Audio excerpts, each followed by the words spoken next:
డబ్బా కార్టెల్ నెట్‌ఫ్లిక్స్‌లో 7 ఎపిసోడ్స్‌తో స్ట్రీమ్ అవుతుంది ఈ సిరీస్. తెలుగు డబ్బింగ్ కూడా బావుంది. సిరీస్ ప్లాట్ విషయానికొస్తే ట్రైలర్ చూసిన వారికి అర్థమవుతుంది సిరీస్ దేని గురించో.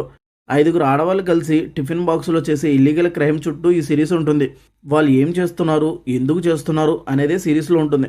సిరీస్ విషయానికొస్తే చాలా రోజుల తర్వాత ఓ మంచి ఇంట్రెస్టింగ్ సిరీస్‌ని చూసిన ఫీలింగ్ వచ్చింది నాకైతే. నచ్చింది సిరీస్ నాకు. భలే తీశారనిపించింది సిరీస్‌ని. సిరీస్ నాకు ఎందుకు నచ్చిందంటే స్టోరీ చాలా బావుంది. ఆ స్టోరీకి తగ్గట్టు స్క్రీన్ ప్లేని ఎంగేజింగ్‌గా, ఇంట్రెస్టింగ్‌గా చూపించారు.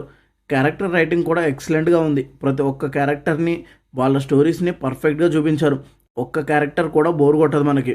అలాగే ఆ క్యారెక్టర్స్ తగ్గట్టు ప్రతి ఒక్కరు కరెక్ట్‌గా సెట్ అయ్యారు. అలానే ఎక్సలెంట్‌గా యాక్ట్ చేశారు కూడా. ప్రేమ, ఫ్రెండ్‌షిప్, ద్రోహం, క్రైమ్ ఇవన్నీ కరెక్ట్‌గా బ్యాలెన్స్ చేశారు. ఒక్క ఎపిసోడ్ చూసి ఆపేద్దాం అనుకున్నా.